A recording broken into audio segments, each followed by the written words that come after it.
మీనాక్షి నాయుడు అన్న ఉమాపతి అన్న మాకే మీరు కూడా న్యాయం చేయాల. మాది పరిస్థితి ఇంత ఉండదు. అంత మాది వాళ్ళు తీసుకున్నారు. మేమన్నా వాళ్ళది తీసుకునిలేము. వచ్చి మీరు ఊర్లందరి అడగండి. మాదే తింటారు అంతా. మాకు కట్టి కాసి ఇళ్ళన్నీ కేడిపి మరి బయటకు దొబ్బరి మీరే కాపాడాల. మాకి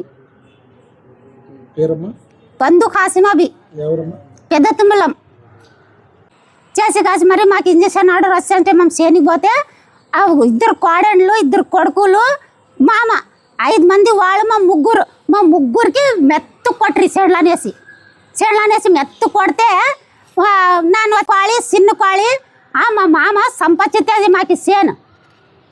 ఏడు నుంచి సంపాదించేది మామ చెప్పు. మీ మామ కొనుక్కునిండే చేను అంతా మా మామది వాళ్ళైతే తల్లికి పుట్టలేరా? మీ మామ ఒకటే పుట్టాడా చెప్పు. వాడు తండ్రి ఎక్కడున్నాడు చూపించండి మీరు. నిన్న మొన్న వచ్చింది గాడిదలు మీరు ఇంత ఉంటుంది మీకు. ఇంత వచ్చి కాసి మరి పేపర్కి ఇస్తారు మీరా?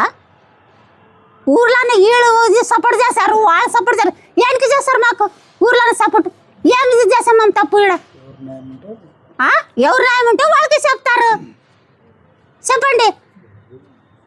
ఊకోకని పొద్దునే వచ్చి ఈ పేపర్కి ఇచ్చి పోతుంది సంసారి. ఎట్లా సంసారి చూడు చేసి పోయేది.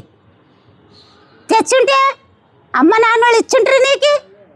మరి మా సేనే ఇచ్చి తీసుకొని మాకే కొట్టి మా డబ్బులు పోయి అంతా పోయి మాకు మరి కొట్టరి వాళ్ళే. మరి ఇల్లు అయితే మరి ఇల్లు మరి ఎట్లా చేస్తారు? ఇల్లు కట్టుకున్నారు అంతా చేశారు. మాదే గట్టి ఇల్లు ఉన్నింది. స్టేషన్లో ఇది టైం పెట్టుకుని వచ్చి కడిపిడిసిరి మీరే.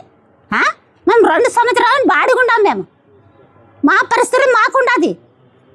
నువ్వు ఇల్లు మరీ కట్టుకుంటే మరి పక్కల వాళ్ళు సందు మా పోనీకి సందుడి అని చెప్తే వాళ్ళు ఇది చేసుకున్నారు. మా మీద ఏంటి సార్? ఇల్లు ఇచ్చగలేరు వాళ్ళు, ఇది ఇచ్చగలేరు అంటే మా మీద చేస్తారా మీరు? వాళ్ళతో అడగల్లా మీరు. ఎవరు చెప్పినారు వాళ్ళకి చెప్పాలా మీరు. సందు లేక మాకు సందు ఇడండి అని వాళ్ళు అడుక్కుండ్రి. 7 సార్లు అంత ఇంత ఉంటాయి. 7 సార్లు అంటే అయిపోయాయి. ఏమది మా మీద చెప్తారా? అంత మాకు ఇది చేసి మరి మా మీద చేస్తారా మీరు? నీకు ఒకటే నోరు ఉన్నది, మాకు నోరు లేదా? రాజకీయ ప్రకారంగా వాళ్ళు ఎవరి దగ్గర పోతే వాళ్ళు న్యాయం చేస్తారు.